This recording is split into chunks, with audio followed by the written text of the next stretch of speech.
Naladkad si Charlene ng kanyang sariling pamilya, lalong-lalo na ang kanyang biyanan dahil nga sa nakahanap ito ng pagkakataon para mapalayas siya sa kanyang sariling bahay. Akala niya ay katapusan na nga ng kanyang mundo.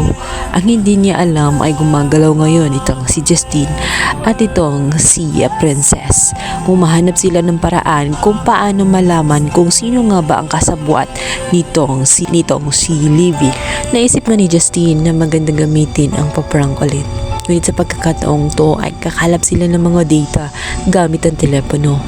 At sa pagkakataong yun, nilapitan nga ni Justine itong si Lera upang isuksok ang naturong telepono kung saan naka-on ang recording.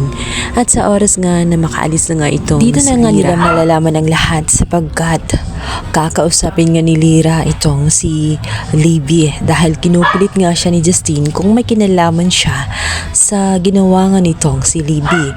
Kung alam nga ni Lira kung sino ang kanyang kasabwat.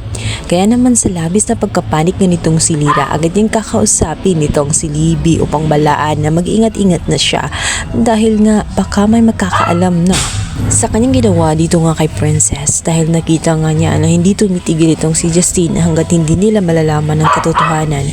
Ngunit mahigpit na sinabi nga nitong si Libby na walang makakaalam at hindi nila malalaman umano na si Divina ang kanyang kasabwat dahil hindi maaaring malantad ang katotohanan.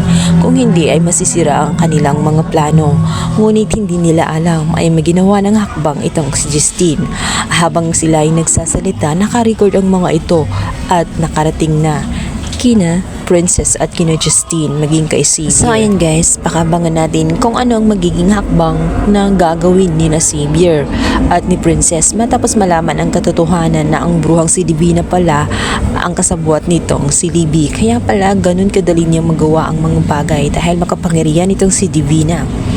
Agad ba nilang pupuntahan itong si Charlene at kakausapin?